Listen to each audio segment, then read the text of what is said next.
Like I'd like to own the biggest house inside the rabbit hole. That's what my move is. I love the rabbit hole. I want rabbit hole, Buddhism, and Stoicism. Can you explain the rabbit hole?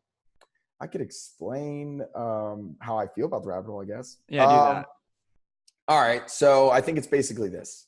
I think we're all living in reality, right? You got reality. Then there's consciousness, which is experiencing this reality, right? All of reality is the matter that was made up from, this is in theory, right? The bang of antimatter, matter come together. That one matter over the thousandth of antimatter is what we all are. Once we disintegrate into dust, the elements kind of spread out and they create new things.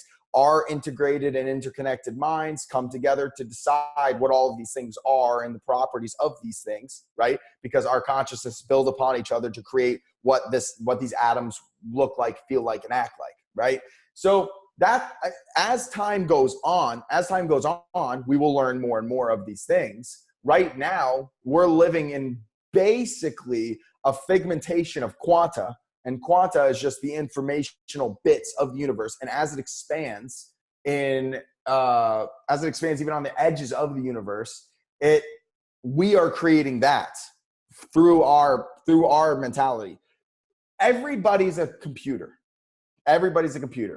Right? It's like my brain operates more than a quantum computer. We are trying to mimic in microchips, or whether water memory holds, or when we get into quantum computing, the human brain.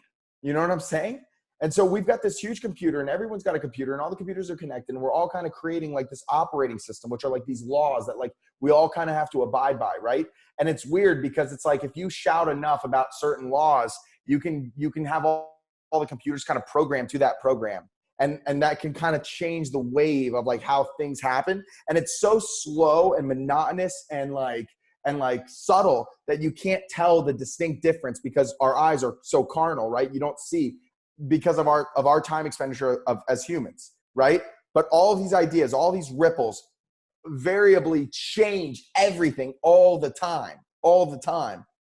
And I think we're just living in that gigantic pool of like human paint, and it's just always changing and shifting, and you have an option. It's like you could be a loud megaphone that's like trying to change the codes of all the computers around you, or you can just operate on your own code and think that like if I make my code strong enough, it'll start to like create something more solid that people can latch onto, right? So like if I create a thought school or an ideology, right? Like even in a religion, in my belief, it's like that's a affirmed belief that a bunch of computers have decided to say this is it. This in writing is what it is. And because of that, it adds power to that thing. It doesn't take away power from it. It adds power to it because all the computers are believing it. You know what I'm saying? Yeah, so, dude. Everything's got its origin, and you're looking to create a whole new infrastructure. Trying to create a new origin for sure.